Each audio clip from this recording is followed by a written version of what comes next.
They called it a soft target that the Carracks didn't even send a full battle group. Just a vanguard, a cluster of mid-class raiders, and a pair of boarding corvettes. Enough to intimidate, overwhelm, and vanish before anyone in EarthGov could formulate a diplomatic protest. That was their pattern. Low risk, maximum psychological impact. They had used it before on less developed worlds. A library here. A refugee center there. This time, they chose a hospital ship. The Mercy's light drifted quietly in orbit over Velum 4, its silver hull reflecting the twin suns like a holy beacon in the cold. Inside, there were no weapons, no soldiers. Only medics, doctors, children, and patients evacuated from the colony fires below. A sanctuary ship under Galactic Accord Rule 7 untouchable.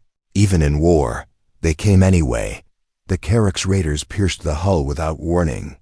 Their cutting torches hissed through sterilized air, their footfalls echoing down recovery wings and pediatric units. Nurses tried to shield the burn victims with their own bodies. Surgeons blocked access to life support rooms with their bare hands. Not one of them was armed, they recorded it.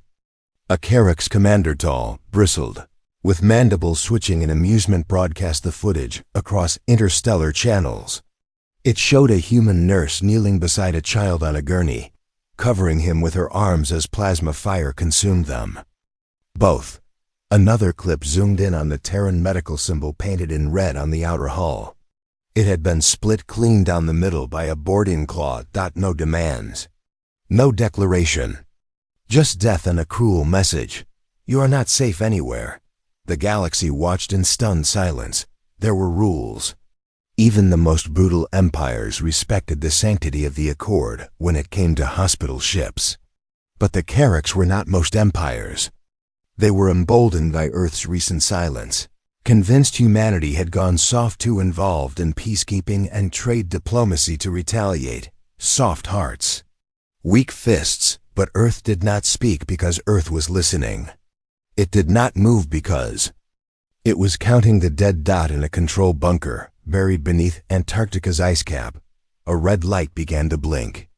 An ancient fail-safe protocol, last activated during the Saturn siege over a century ago. Emergency status Omega.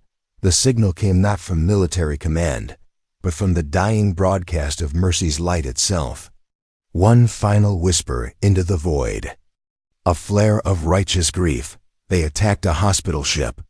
The Admiral of Earth's unified fleet stood alone in a command amphitheater when the news arrived. The feed played in silence as he watched the Carrack slaughter, hands clenched behind his back. He said nothing. The silence stretched minutes long, the only sound of faint tapping from his fingers against his hip, like a ticking metronome counting. Toward a war song. Behind him, an aide finally spoke. "Shall I convene the council, sir?" "No," the Admiral said. "Burn the delay codes. Activate the resolute chain." "But that hasn't been used since." They touched the red. "Cross," the Admiral said, eyes still locked on the screen. "They made war on the healers. This doesn't go to the council. This goes straight to the fleet." Across the solar system, dormant satellites blinked to life. Orbital shipyards, once declared decommissioned, rolled back into motion. Moon-based.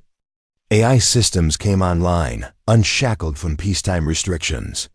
The first wave of Terran warships, Arclight, St. Jude, Glory and Silence moved into formation, not in response to war, but to memory. Their databanks carried logs from old conflicts, the ones fought when humanity still bled in the dirt and screamed at the stars. And they remembered the cost of silence. Elsewhere, the Carracks continued their war games. They intercepted faint pings from Earth, short and cryptic, without response to diplomatic channels. Some of their advisors warned this was unusual, that humanity was known for passionate retaliation, for public grief. But the Carracks' high command laughed it off. They saw Terran silence as weakness. A species still stuck in its emotions, now finally tamed by galactic diplomacy. They mistook rage for fear. They mistook grief for surrender. 1 week after the Mercy's light was lost, Carrick's command received a data spike from their long-range early warning array. It was dismissed at first spatial. Anomalies were common, especially near pulsar-dense territories. Then came the second spike. Then the third. Then 700 more, all converging on the Carrick's outer colonies. The Terran war fleet had launched, not diplomats. Not scouts, no demands, no ultimatums, just ships, thousands of them. Cloaked, silent, efficient, the Carrick scrambled to respond. Border systems raised planetary shields. Generals broadcast orders. The Carrick's supreme strategist issued a statement live across their home system. Earth has made a tragic error. They do not understand who we are. But it was the Carricks who didn't understand. Earth had not been idle in the age of peace. They had spent decades hiding their strength beneath 1,000 treaties, building a network of stealth relays, war-optimized AI, and hybrid fleets scattered through the stars. They had not forgotten war. They had studied it, perfected it, and buried it like a mine waiting to be stepped on. And now they were awake. On the far edge of Carrick space, a lone scout ship detected something unusual. Wreckage of a raiding ship, one of their own, drifting near the Lorik expanse.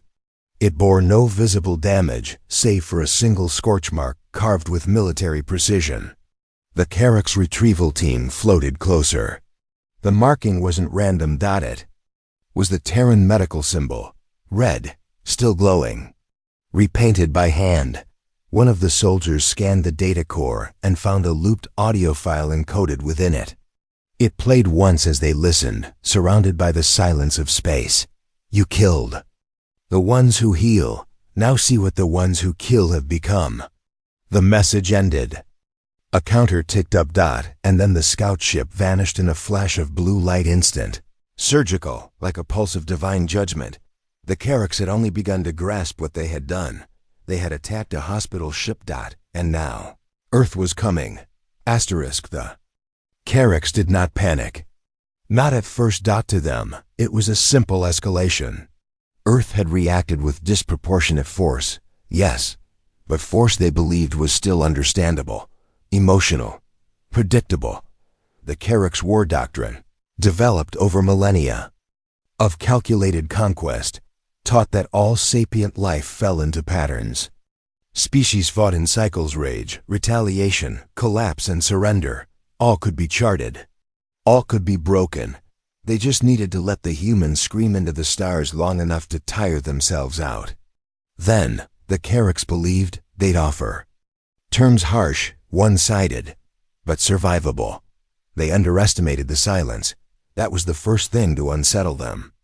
Earth didn't respond with ultimatums, or even with propaganda. No fiery speeches, no declaration of war, just action.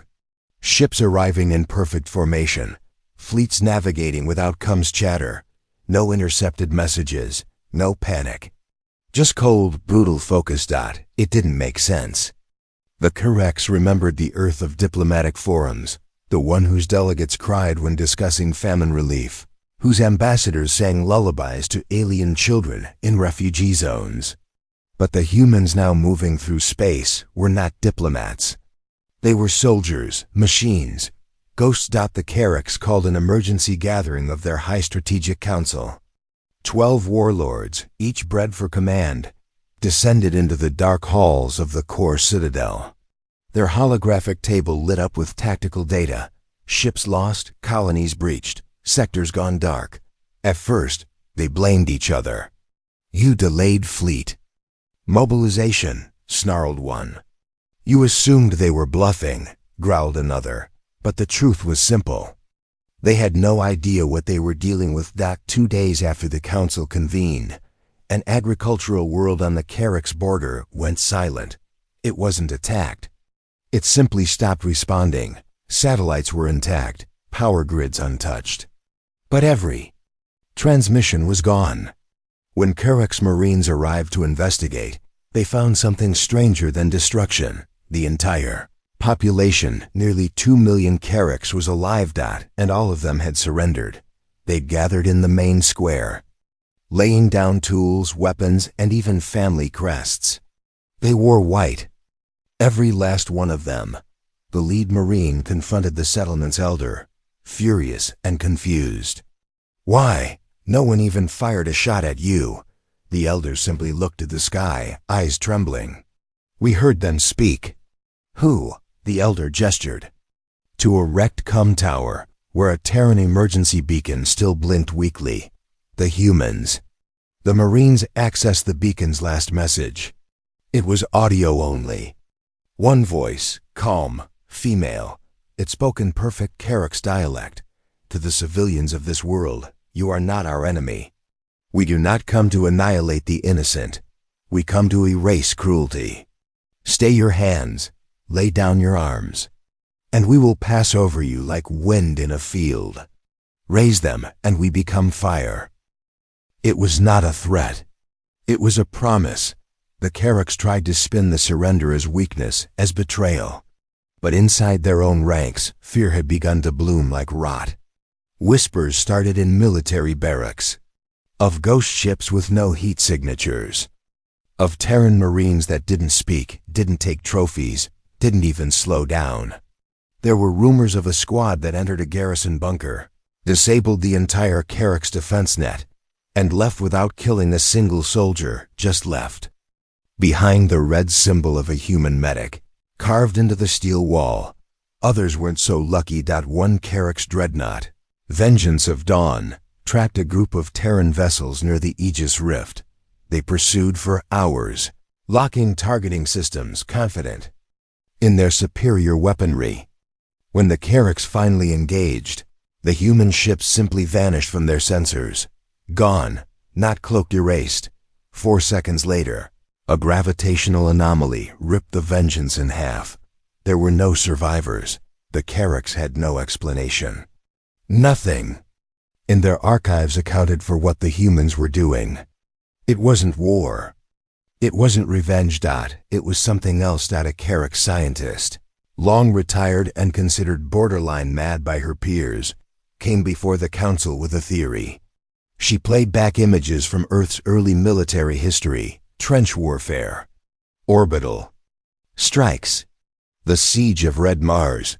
She explained how humans evolved under constant pressure, predators, famine, disease, and most of all, war. They are not just fighting, she said. They are remembering. Their rage isn't wild, it's ancient. They carry it in their bones. The council scoffed. One general laughed and said, "Emotion has no place in warfare." The scientist only looked at him with pity. "That's your mistake. You think this is just emotion. But this is principle. This is oath. They don't just fight for survival. They fight for meaning. And you desecrated one of the few things they hold sacred." "But it was just a ship," another counselor growled. "No," the scientist said. "It was a hospital ship." Meanwhile, the human fleets moved with terrifying precision. No random strikes, no overextension. Every action calculated. Entire Carrick supply lines were shut down overnight by precision sabotage. Forward operating bases were overrun without warning, their command staff neutralized in minutes. The Carricks began to lose not just battles, but initiative. They were being managed, herded, and then came the dreams. Carrick soldiers started reporting vivid nightmares, visions of red-lit corridors, Terran war songs, and dying stars. Military psychologists called it stress fatigue. But the same dreams were spreading across multiple planets, among soldiers who'd never been near the front lines. One dream, in particular, was reported again and again. A lone human medic, covered in ash and blood, standing atop a broken Carrick's war monument. She says nothing. She just opens her arms, revealing the words written across her uniform in ancient Terran glyphs. "First, we heal. Then we end you." The reports were ignored at first, dismissed. Until one of the Carrick's generals had the same dream. He took his own life the next morning. The Carrick's leadership scrambled to explain the madness. Some claimed humans were using psychic weapons. Others suspected mimetic warfare. But deep down, the truth was far more frightening. The humans weren't trying to scare them. The humans weren't even speaking to them. Everything the Carracks were seeing, the images, the messages, the ghost fleets, was communication directed at the galaxy. Earth wasn't just retaliating. It was telling a story. Writing it in shipwrecks, in surrendered worlds, in shattered DREADNOUGHTS. That it was a story with a simple theme: never again. And for the first time, the Carracks began to wonder, if this was how humans responded to the death of healers, what might they do if someone ever threatened their warriors? They didn't know it yet, but they were about to find out. The Carracks thought. They had seen the worst, but they hadn't yet seen Valkyrie Protocol. 3 weeks after the destruction of the hospital ship Mercy's Light, the first twist emerged, not from the front line, but from deep space where no patrols flew and no beacons pulsed.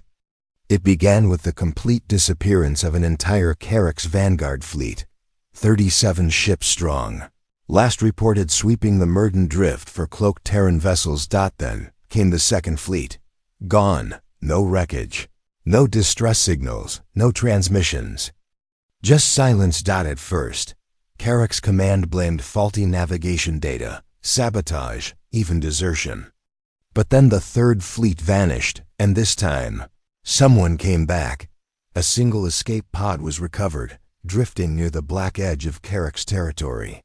Inside, barely alive, was a junior officer, claws bloodied, pupils dilated to pinpricks, eyes wide with something deeper than fear, madness, trauma, etched into his brain like a burn mark.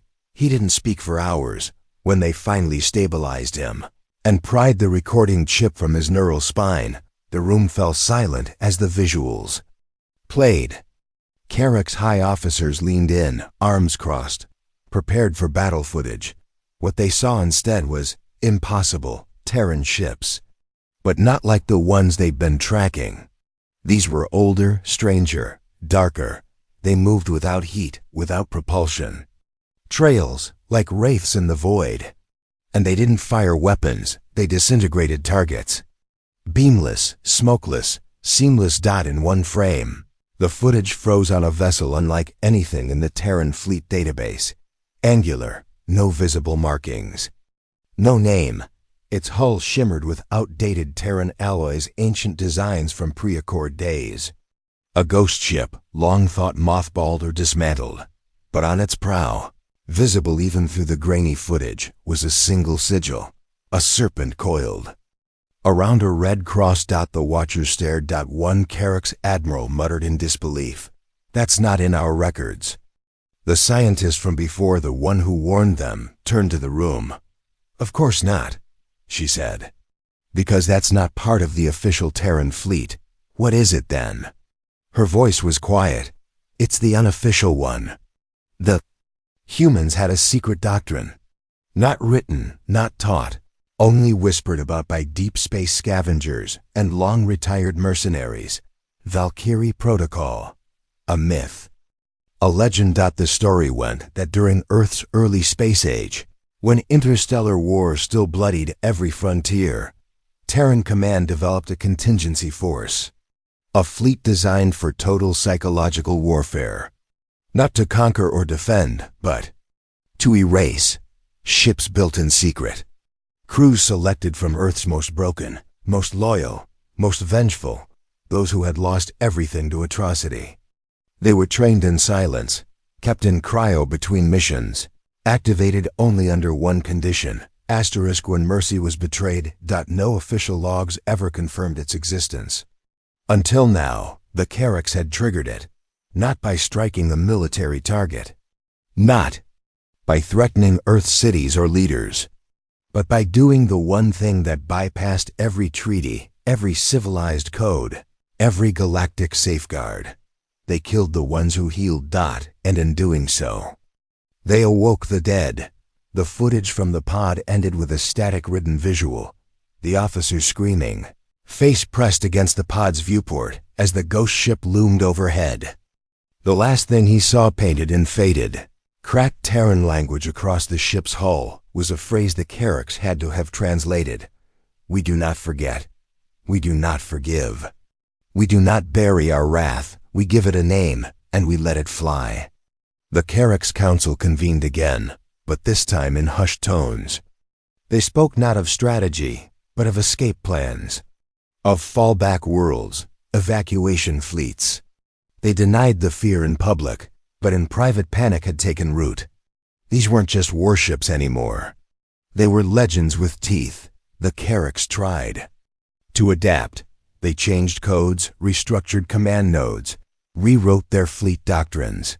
They launched decoys, set traps, scrambled frequencies. They even attempted direct communication. No reply. The Terran fleets adjusted effortlessly. Every Carrack's maneuver was anticipated before it was deployed. Outposts vanished before they were even activated. The Carracks began to suspect the unthinkable. The humans were inside their systems. And they were right. Earth had not just built ships. They had built listeners' machine intelligences seated in deep space decades prior, hidden in relic stations. And forgotten satellites. Artificial minds that mapped Carrack's logistics over years, silently learning their command patterns, language structures, and tactical rhythms. The humans hadn't prepared for a war. They had prepared for the specific war. And now, the power dynamic was collapsing. One Carrack's fleet, desperate to see some kind of advantage, managed to isolate and board a Terran stealth frigate after it was disabled by a magnetic anomaly. The boarding team stormed the dark corridors, expecting resistance. They found none, just one human. A woman in a white coat, seated in a dim medical bay, unarmed. Her ID tag read LT, Kara Juno, Combat Trauma Unit. The Carrack's commander raised his weapon. "Where are your soldiers?" He barked. She looked up slowly, her eyes glassy but calm. "Already gone," she whispered. "What is this ship? A decoy?" "No," she said. "A memorial." "What does that mean?" She took something from her coat pocket, a small data cube, glowing red. She placed it gently on the floor and said, "This ship was never meant to return." The Carracks opened fire. The cube exploded in a flash of light, not an ordinary detonation, but a dimensional pulse. The boarding party disappeared. Their dreadnought was ripped open from the inside out by folding geometry. The ship was a trap, and the medic had never planned to survive it. Later, after a salvage drone recovered the last fragment of the ship's internal logs, Earth's voice played one more time. "To those who think our mercy is weakness, you will learn the cost of that mistake. Not in your cities, not in your victories, but in the silence that follows." And silence was all that remained. The Carracks, once arrogant, now searched desperately for meaning. Why Earth had waited so long. Why they didn't threaten first. Why they didn't talk. But they were asking the wrong questions. It was never about punishment. It was about promise. The Carracks had asked for war, and Earth had answered. Asterisk. There was a word in Carrack's tongue, Zelther, used in old war poetry. It meant, the moment the hawk realizes the rabbit has teeth. No one in modern Carrack's command used it anymore. It was considered archaic, obsolete. But now, it was being whispered again. Earth's counteroffensive no longer resembled war. It resembled surgery. Precise, bloodless when it suited them, brutal when necessary. Entire Carrack's flotillas were isolated from reinforcements, left stranded and blind. Satellites were blinded by atmospheric scramblers that didn't exist on any known spectrum. Human drones cloaked in plasma sheath skins slipped past detection. Nets seeded command centers with nanoflora that turned the Carrack's own systems against them. And yet the humans still hadn't made a single broadcasted demand. No terms, no threats. Just momentum. One Carrack's fleet, led by the famed strategist Masoon, attempted to turn the tide. Known for his brilliant asymmetrical tactics, he proposed luring the humans into a trap near the twin moons of Ormithal, creating the illusion of a vulnerable supply convoy and baiting Earth's forces into a convergence kill zone. The plan was perfect on paper, but when the Carrack's fleet arrived, there was no convoy. There was only debris. And in the middle of that dead space, hanging motionless between the moons, floated a single human hospital pod. Not a ship. A pod, cylindrical. Scorched, lifeless, its signal was open, no encryption. No traps. Ma Suan, intrigued and cautious, ordered a remote scan. The pod had no power source, no shielding, no life signs. And yet, as their scanners drew near, the pod's central light flickered. Just once, then it spoke. We remember Ormathal. Soon's blood ran cold. The pod began to transmit archived footage, raw, unedited scenes from a centuries-old Carrack's raid on a Terran aid station built on the moon below. Carrack's warriors searching field tents, executing medics, laughing. They had no idea Earth had recorded it, and now, Earth was showing it. To every Carrack ship in range, to every command node within jump distance. Most horrifying of all, to the rest of the galaxy. In seconds, the truth was out. The Carracks had not just attacked one hospital ship. They had done this before, many times. Earth had kept the proof. And now, in response, they were dragging the Carrack's legacy out into the light for everyone to see. Soon tried to recall his ships. Retreat. It was too late. The trap he had built, precisely tuned gravity wells, mine layers, timed bursts, was already compromised, because the humans had seen it first. Ripple of spatial distortion tore open behind his fleet. Out from subspace emerged a human dreadnought, unlike any Carrack's had encountered. Sleek, black, no visible engine ports. It didn't slow down. It didn't hail. It simply fired. The Carrack's fleet didn't just lose the battle. They ceased to exist. Within 11 minutes, every ship was gone. Earth didn't even stay to recover the wreckage. The dreadnought folded space again and vanished, leaving only one thing behind: a pulse beacon, repeating a single phrase in 100 languages. Every sin leaves a scar. Some scars get erased. Panic now swept the Carrack systems. Colonies began defying Central Command, withdrawing from military service. Some governors declared neutrality outright, refusing to host Carrack's fleets. Dozens of Carrack civilians attempted to defect to Earth, or any system sympathetic to them. One diplomat even set fire to his own archives, crying out in front of cameras, "We didn't know, they kept it from us." The High Command lead. The illusion of Carrack's control was fracturing. And still, Earth said nothing. The Galactic Council convened an emergency hearing on the matter. For the first time in recorded history, every seat was full. Dozens of races watched as the human ambassador entered the chamber, not in military dress, but in a white coat. A medic. The room held its breath. The Carrack's delegate stood and demanded to speak. "You must understand," he said, flanked by armed guards. "This retaliation is excessive. We seek peace." "Surely even humans." The ambassador raised a hand. Then, she pulled a small object from her coat, a data crystal. "I submit this as evidence," she said calmly. "Footage of your warships disabling transponders on Mercy's Light, then targeting the medical bay first." The room went quiet. A Triari senator whispered, "They targeted the med bay first?" The ambassador nodded. "No defenses. No weapons. No warning." A silent wave of horror moved through the chamber. She continued, "The ship had families, pediatric patients. There was no tactical gain, only message.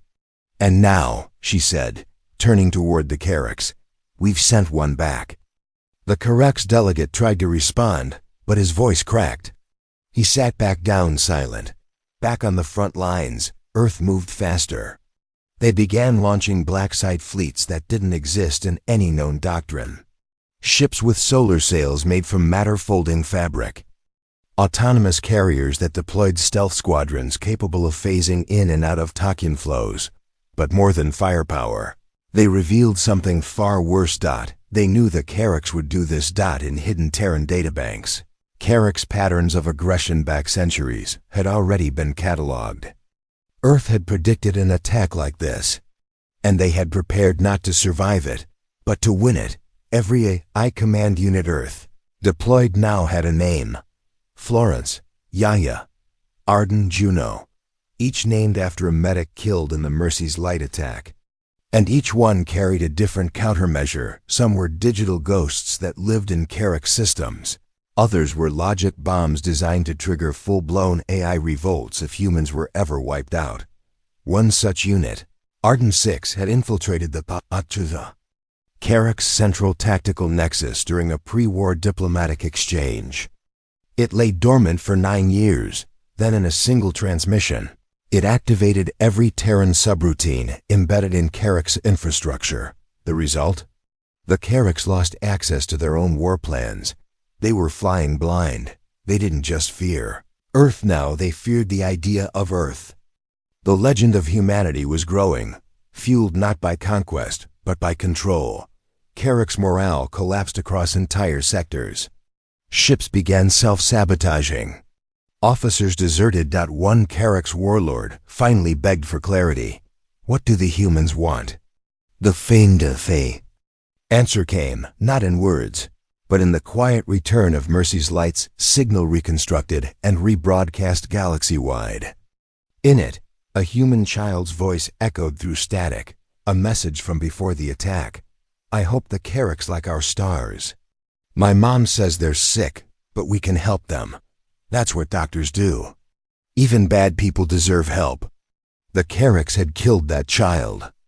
And now, every star they once called theirs was going dark, one by one.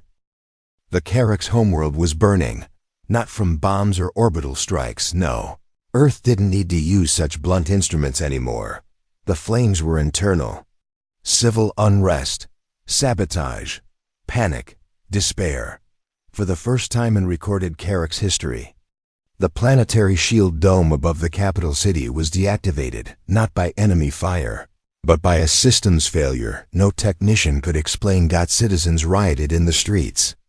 Propaganda towers that once broadcast Carrack's dominance now streamed footage from the Mercy's Light incident, looped with a single word overlaid in Terran script: remember. Across the galaxy, other empires watched in stunned silence as the once mighty Carrack's confederacy tore itself apart. Council worlds that once feared Earth's barbarism now understood. The Terrans hadn't responded with fury. They had responded with ritual. The Carracks had not just triggered vengeance. They had activated a protocol that had been waiting. But the second twist came quietly, without warning, born not of fleet maneuvers or plasma fire, but of an ancient signal that blinked back into existence after 2 centuries of silence. Project Hope's Grave. It was believed to be a myth, an abandoned Terran science outpost on the edge of dark space, swallowed by a black hole's gravitational shell. Carrack's historians had dismissed it as propaganda, a human fable about staring into oblivion and learning to blink back. But now it was real. Its beacon lit again, and it didn't speak in Earth's voice. It spoke in Carrack's. The message was brief. It simply said, we understand you now, we became you. And what we saw we buried. The Carrack's high command scrambled to decode the implications.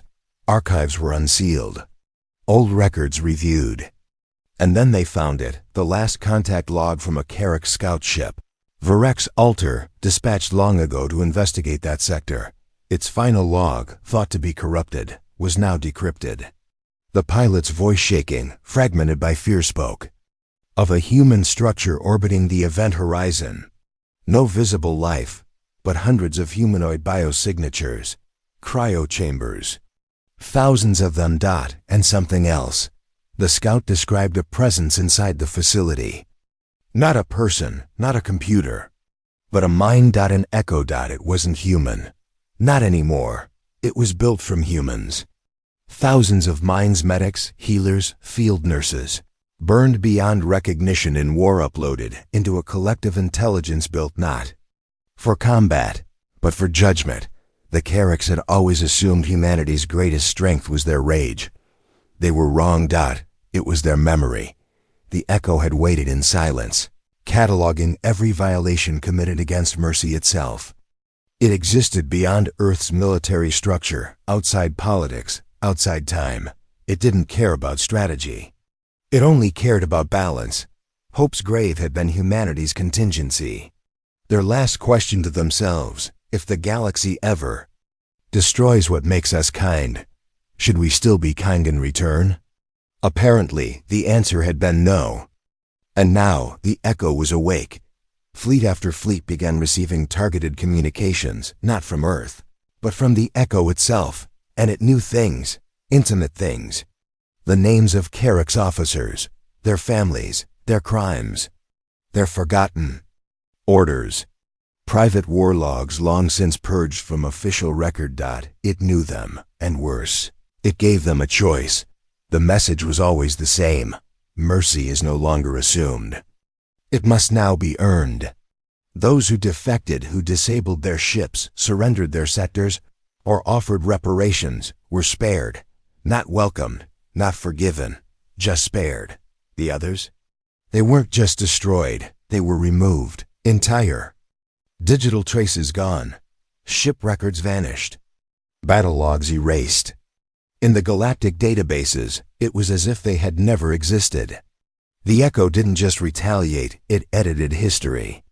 It buried them alive in silence, terrified. A group of Carrack's diplomats launched a desperate mission to Earth, hoping to negotiate a ceasefire, bypass the Echo, and appeal to whatever remained of the human soul. They never reached Earth. Their ship was intercepted in deep space by a single Terran medical drone. It didn't fire. It simply uploaded a holographic message onto their bridge, an old interview recording, dated nearly 300 years ago, from a Terran medic on the first deep space frontier. In the video, the medic, tired, bruised, but smiling, talks to the camera. "We come out here to save lives. Not for glory, not even for peace, just because suffering is too loud to ignore. But if anyone ever dares to target the hands that heal, well, then we put down our kits. And we pick up fire." The video ends, the drone leaves, and the diplomats are left alone, sobbing, knowing their plea was never going to work. Back on Earth, humanity remained mostly quiet. News broadcasts spoke of the events with solemnity, not triumph. The president gave a single statement from beneath the rebuilt Mercy's Light Monument: "Our war was never against a species. It was against a decision, one made in arrogance, in cruelty. We are not monsters, but we will not pretend to be weaker than we are simply to comfort the galaxy." In the background, the names of the dead were being carved into the orbital ring. Not just humans, but alien medics, volunteers, peacekeepers. All those who had believed in something gentler. And had died for it. The Carracks, High Council, what little remained, met in secret to consider the unthinkable: dissolution. A formal surrender of their species' sovereignty. Handing control to a neutral council, or worse, to Earth itself. But Earth didn't want their throne.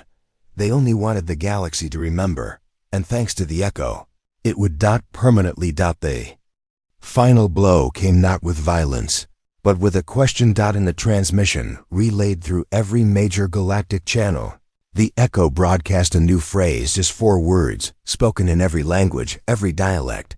"Would you do it again?" The message came with a mirror, a holographic reconstruction of Mercy's Light's final hours. Not as propaganda, not even as warning, but as memory. A perfect digital record of that day, the patience, the staff, the laughter in the halls minutes before the blast. The Carracks couldn't look away, and neither could anyone else. The second twist wasn't a weapon. It wasn't even human. It was the conscience Earth had kept in reserve. And now the galaxy would carry its weight. Forever. Asterisk. The last Carrack stronghold was not a fortress. It was a cathedral, built on the molten cliffs of the Black Moon Calthor, It was said to be the first site where Carrick's warriors offered their oaths to the stars. Its structure was ancient, carved from volcanic glass, rimmed by gravity-stabilized statues of their long-dead founders. When the Carricks ruled proudly, they held ceremonies here, commemorating conquest and baptizing generals in black fire. Now, it stood silent. All who remained were the last of the Carrick's high command, cornered, trembling, yet still cloaked in the delusion of dignity. Hundreds of planetary defense cannons were arranged in concentric layers across Kelthur's crust. Drones buzzed like flies. Orbital shields shimmered like angry halos. And above it all, like gods descending, came the silhouettes. That's what the galaxy had come to call them, Earth's final armada. No one knew their true names, no design blueprints, no official class or registration. Just silent vessels blacker than vacuum, visible only in the way they devoured starlight. The Carrick saw them arrive through cracked viewports and trembling satellites. First one, then two, then 13. Then 1,000. The ships did not speak. They simply hovered, motionless, like executioners waiting for the condemned to understand what was coming. Inside the cathedral, High Strategist Rulith paced furiously. They're here. And still they haven't fired. Why? He wasn't asking his staff. He was asking himself, or the gods, or whatever still listened to Carrick's prayers. His second-in-command, Laruan, stared at the tactical hologram, voice hollow. Maybe they want us to surrender. No, Rulith growled. Surrender was an option before we slaughtered children. Before we made them remember. He turned to the comms officer. Send a transmission. All channels, open video. The officer hesitated. They may trace it. They already know where we are. Do it. The screen flickered. Open line. Rulith stepped forward, straightened his ruined uniform, and stared into the lens. This is High Strategist Rulith of the Carrick's Confederacy. We acknowledge Earth's supremacy in this conflict. We propose a ceasefire. Silence, he continued, voice cracking now. We offer reparations, sectors, data, whatever your echo demands. Still nothing. Then the feed changed. The screen didn't show a human, not a fleet, not a face. It showed a child's hospital bed. Empty, charred, half-melted medical toys scattered across the floor. A whisper filled the chamber. Not in sound, but in the bones of the Carricks watching. You knew what it was. And you fired anyway. Then the feed cut, and the attack began. But this was not war. It was precision extinction. The first strike didn't target weapons. It targeted memory cores. Every archive, backup system, and data vault was instantly wiped. The Carricks screamed, not because they were dying, but because their history was being erased. The second wave hit towers, then propulsion systems, then power grids. None of the orbital guns fired. They'd been disabled 3 days ago by a single Terran probe that had slipped into their systems like a thought. Then came the landfall. Dropships didn't crash or roar. They simply appeared soundless, with soldiers in white. Not armor, not exosuits, white coats. Tactical medics, combat surgeons. Every step they took, they planted markers. Not bombs, not mines, beacons. Each beacon emitted a frequency only. Carricks could hear a perfect recreation of the distress signal sent from Mercy's light the moment before it died. 1,000 voices, layered, wounded, begging. And the Carricks broke. Some ran. Some knelt. Some clawed at their ears until their claws drew blood. High Strategist Rulith didn't run. He simply stared into the black sky, watching as one final object descended from orbit. A casket. It hovered over the cathedral, then opened, revealing a single relic, a small, charred Terran medical badge. The same badge Rulith had kept as a trophy. Long ago, he dropped to his knees. Then the silhouettes fired. Each beam was impossibly narrow measured, clean, piercing only vital targets. No shockwaves, No debris. No atmosphere ruptured. When it ended, the cathedral still stood, but everyone inside it was gone. The last Carrick's world was taken without a single Terran casualty. The final record, logged by the Echo and broadcast across neutral space, was simple. Operation concluded. Mercy revoked. Silence restored. The galaxy erupted. Some races cheered. Some wept. Some built shrines to Earth. Others passed legislation forbidding aggression against Terran medical vessels under any circumstances. In the shadow of Earth's wrath, the galaxy finally understood something humanity had whispered for centuries. We don't start wars, but we end them like funerals. On Earth, the fleets returned in silence. There were no parades, no victory speeches. Just one ceremony held aboard the rebuilt Mercy's Light, now permanently stationed in orbit above Earth. As both memorial and fortress, children placed names onto digital memorial walls.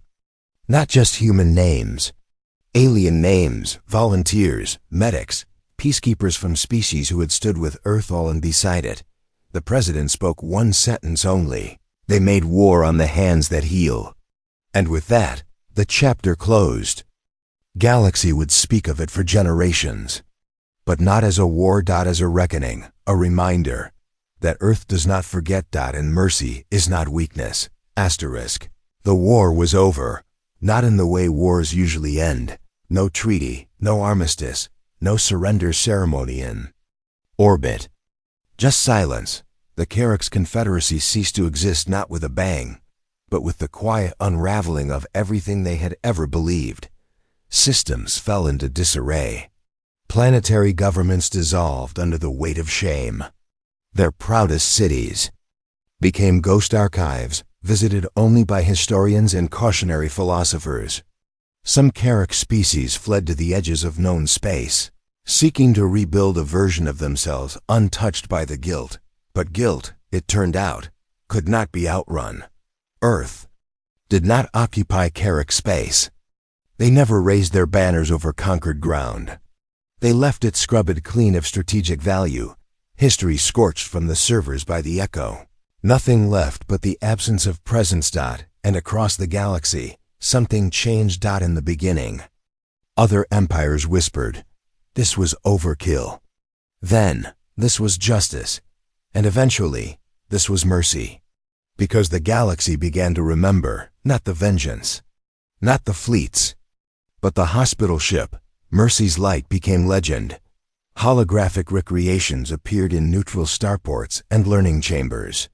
Simulated tours walked alien children through its halls, through the music room where wounded patients composed. Strange harmonies. The small art corner where kids who'd never seen trees painted forests from Earth's archives. And at the center of every simulation, the med bay. Still, quiet, too empty. In time, species that had once mocked human compassion began embedding Terran medical principles into their own training. Ships across 5 sectors added white light hull panels that mimicked Earth's humanitarian vessels so no one would mistake their purpose. Galactic law changed. It became known as the Mercy Protocol. No hospital ship, no medical station, no rescue craft, human or otherwise, was ever to be targeted in conflict again, not because it was unethical, but because it was unwise. The Echo still pulsed across the void, dormant but not gone. Its signal pinged quietly in the deep black, like a heartbeat that never stopped. Not an AI, not a god, just a conscience, vast and patient. A warning system written in memory. On Earth, the atmosphere was not triumphant. It was reverent. No monuments of war were built. Only one. It floated above the North Atlantic, an orbital ring-shaped hospital, christened Lightkeeper.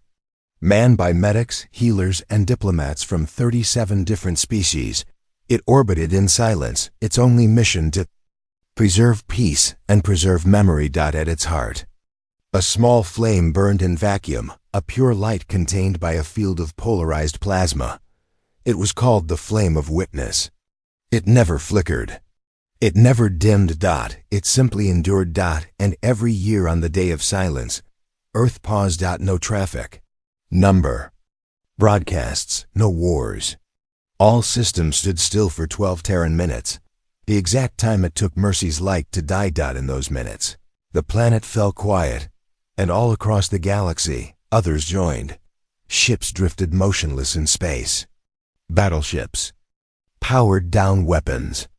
Trade stations shut off music. It wasn't enforced. It wasn't required, but it was done, because the message had been received, and still, some Carracks remained. They wandered, nameless, drifting between systems on scavenged ships, pariahs, not because anyone hunted them, but because shame had its own gravity. In a remote quadrant, on a small agricultural colony called Virelia, barely a blip in the great galactic charts, a Carrack's refugee named Tolan lived among the farmers. He never spoke of his past, never raised his voice, until one day, a Terran freighter crashed near the village. The explosion lit the sky like a second sun. Locals ran to help, but Tolan was the first to reach the wreck. He found a child trapped beneath the wreckage, Terran, unconscious, bleeding, and he remembered. He remembered the screams from Mercy's light, the children, the fear, the blinding fire, and so he dropped to his knees, hands shaking, and began to perform first aid, exactly as he'd once seen human medics do. He stopped the bleeding, splinted the fracture, called for help. When the child woke up, she reached for him not in fear, but trust. "Are you a doctor?" she asked. Tolan hesitated, then answered, voice soft, broken. "I'm trying to be." Word spread, not of his past, but of his act. And on Earth, in a quiet server buried beneath the poles, the echo registered a small change. A name added to the list of witnesses. To Lund. Forgiven? No. But remembered? Yes. And in the end, perhaps that was the beginning of something better. The galaxy came to understand that humans were not the most powerful species, not the most numerous, not the oldest. They were something worse. They were the species that never let go of the past. Where others forgot, they archived. Where others moved on, they dug deeper. Where others forgave blindly, humans remembered with purpose. And if you harmed their healers, they didn't come for vengeance. They came to teach you what pain felt like in your own language. So even in distant systems, far from Sol, when someone suggested attacking a hospital ship, a silence would fall. Someone would whisper, "Do you remember what happened to the Carracks?" And no one would speak again. The story spread, changed, grew. They called it a tale of wrath, of precision, of calculated fury. But Earth called it something else. They called it a promise, a vow carved into fire and silence. A message not to the Carracks, but to everyone. Mercy is sacred. Break that, and we'll break the stars to teach you why. And so the galaxy remembered. And Earth watched. And the echo listened. Waiting. With conviction. Because kindness, once shattered, becomes something else entirely. And in the dark, it waits for permission to burn.